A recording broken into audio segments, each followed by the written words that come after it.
بسم اللہ الرحمن الرحیم۔ السلام علیکم۔ آج کی ویڈیو ایک ایسی پاک باغ خاتون کے بارے میں ہے جن کو ہمارے پیارے نبی حضرت محمد صلی اللہ علیہ وآلہ وسلم نے 4 عظیم عورتوں میں شامل کیا ہے۔ یہ وہ 4 عظیم ہستیاں ہیں جن میں حضرت خدیجہ سلام اللہ علیہا، حضرت فاطمہ زہرا سلام اللہ علیہا، حضرت مریم سلام اللہ علیہا اور حضرت آسیہ سلام اللہ علیہا شامل ہیں۔ آئیے بات شروع کرتے ہیں۔ فرعون کی شادی سے فرعون مصر ریام بن ولید کی پوتی حضرت آسیہ کو شادی کا پیغام بھجوایا۔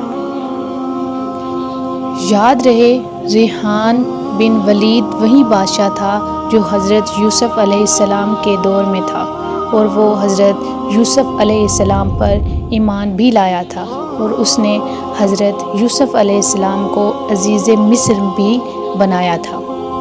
خیر، جب حضرت آسیہ سلام اللہ علیہا کو فرعون نے شادی کا پیغام دیا تو یہ ان کے والد اور حضرت آسیہ سلام اللہ علیہا کو بھی ناگوار گزرا، کیونکہ فرعون مصر پہلے دن سے ہی ظالم اور بدتربیت تھا۔ لیکن فرعون نے اپنی بادشاہت کے زور پر حضرت آسیہ سلام اللہ علیہا سے شادی کر لی اور دھمکی دی کہ اگر یہ شادی نہیں کریں گی تو آپ کے والدین کو قتل کر دیا جائے گا۔ شادی ہونے کے بعد بھی اللہ پاک نے حضرت آسیہ سلام اللہ علیہا کو فرعون سے محفوظ رکھا اور وہ اب پر قادر نہ ہوا۔ اس بارے میں مفسرین لکھتے ہیں کہ شادی کی پہلی ہی رات یا فرعون حضرت آسیہ سلام اللہ علیہا سے ہم بستری کے لیے کمرے میں گیا تو اللہ نے اس پر نیند کا ایسا غلبہ ڈالا کہ وہ ساری رات ہی سویا رہا۔ کتابوں میں لکھا ہے کہ اللہ نے فرعون کو نامرد کر دیا تھا، جس وجہ سے وہ حضرت آسیہ سلام اللہ علیہا سے صحبت ہی نہ کر سکا، اور بعض نے لکھا کہ فرعون کو ایک ایسی عجیب بیماری تھی کہ طبیبوں نے بھی اس کی ساری عمر و صحت سے منع کر دیا۔ دیکھا جائے تو یہ بھی حضرت آسیہ سلام اللہ علیہا کی ایک طرح سے کرامت تھی کہ اللہ نے انہیں کیسے فرعون کے ناپاک جسم سے محفوظ رکھا۔ بعض روایات میں فرعون کی ایک بیٹی کا ذکر بھی ملتا ہے۔ آپ کو یہ بتاتے چلیں کہ وہ لڑکی انہوں نے کسی سے لے کر پالی تھی۔ ایک رات فرعون نے خواب میں دیکھا اس کا محل نابود ہو گیا ہے۔ فرعون خوف وحشت سے اس کا پورا وجود لرزنے لگا۔ اس نے نجومیوں کو بلا کر ان سے اپنے خواب کی تعبیر پوچھی۔ انہوں نے کہا کہ عنقریب بنی اسرائیل کا ایک بچہ تمہارے محل کو نابود کر دے گا۔ اس لیے فرعون نے حکم دیا کہ بنی اسرائیل میں جس کے ہاں بھی لڑکا پیدا ہو اسے قتل کر دو، لیکن اگر لڑکی پیدا ہو تو اسے قتل نہ کرے تاکہ اس کی نسل باقی رہے۔ جب حضرت موسیٰ علیہ السلام پیدا ہوئے تو ان کے والدہ نے فرعون کی سپاہیوں کے ڈر سے حضرت موسیٰ علیہ السلام کو ایک صندوق میں رکھ کر دریا میں ڈال دیا۔ دریا سے ایک نہر فرعون کے محل کے پاس سے بہتی تھی۔ یہ صندوق بہتا ہوا اس نہر میں چلا گیا۔ فرعون نے حکم دیا کہ اس محل میں لا کر کھولا جائے۔ جب صندوق کھولا گیا تو اس میں ایک خوبصورت بچہ نکلا۔ زبان میں پانی کو، منہ اور درخت کو سیاہ کرتا ہے۔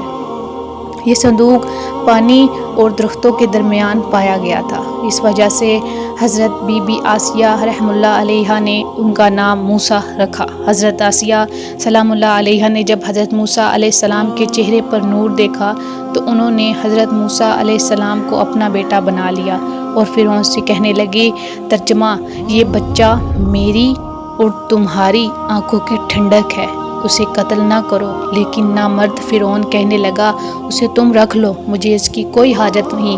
حضرت محمد صلی اللہ علیہ وآلہ وسلم نے فرمایا، اگر آسیہ کی طرح فرعون بھی اس بات کا اقرار کرتا کہ یہ بچہ اس کی آنکھوں کی ٹھنڈک ہے تو ضرور اللہ پاک اسے ہدایت عطا فرما دیتا، جیسے آسیہ سلام اللہ علیہا کو عطا فرمائی۔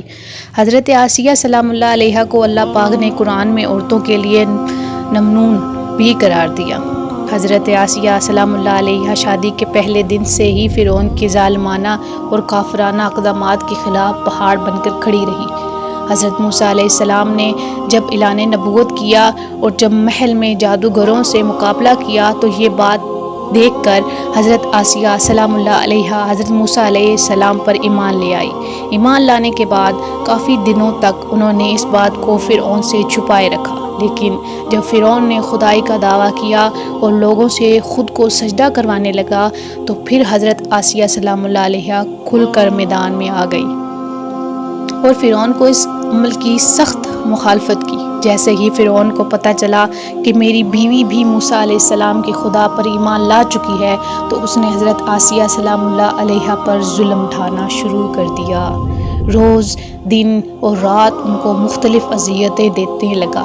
فرعون جیسے کافر شوہر بھی ان کے ایمان کو متزل نہ کر سکا، لیکن فرعون نے بہت زیادہ کوششیں کی تاکہ کسی نہ کسی طرح انہیں راہ رستی سے منحرف کر دے، لیکن وہ ایسا نہ کر سکا اور آسیہ سلام اللہ علیہ بھی ان کے تمام کوششوں اور مقصد کو ناکام کرتی گئی۔ حضرت موسیٰ علیہ السلام نے چاہنے والے فرعون کے سپاہیوں کے ہاتھوں ظلم و ستم کی بھیٹ چڑھ رہے تھے اور انہیں بے دردی کے ساتھ قتل کیا جا رہا تھا، یہاں تک کہ فرعون نے حضرت موسیٰ علیہ السلام پر ایمان لانے والا ایک شخص کو، جسے قرآن کریم نے مومن آل فرعون کے نام سے یاد کیا ہے، بڑی ہی بے دردی سے قتل کر دیا۔ اس کے بعد آسیہ سلام اللہ علیہ کے صبر کا پیمانہ چھلک اٹھا اور کلہلم کھل فرعون کے مخالفت کرنے لگی۔ فرعون میں غلیظ اور ضبط کی آگ بھڑک اٹھی۔ اس نے اپنی زوجہ آسیہ سلام اللہ علیہ کو بہت ہی دردناک طریقے سے اذیتیں پہنچائی، بہت زیادہ مارا اور ان پر بہت ظلم کیا اور ان کو 4 دیواروں میں گاڑ دیا گیا۔ حضرت آسیہ رضی اللہ تعالیٰ عنہا کے چاروں ہاتھ و پیر میں لوہے کی کڑے ڈال دیے گئے۔ اتنا ظلم و ستم سہنے کے باوجود حضرت آسیہ رضی اللہ تعالیٰ عنہا اپنے ایمان پر قائم رہی، اور آج کل کے ہم ہیں کہ ہمیں تھوڑا سا بھی کوئی ظلم و ستم ڈھائے تو ہم اپنے ایمان تک سے پھر جاتے ہیں۔ اللہ کرے دل میں اتر جائے میری بات۔ امید ہے میری ویڈیو اچھی لگی ہوگی۔ ایسی اور مزید ویڈیو کے لیے میرے چینل کو سبسکرائب کریں۔ خدا حافظ۔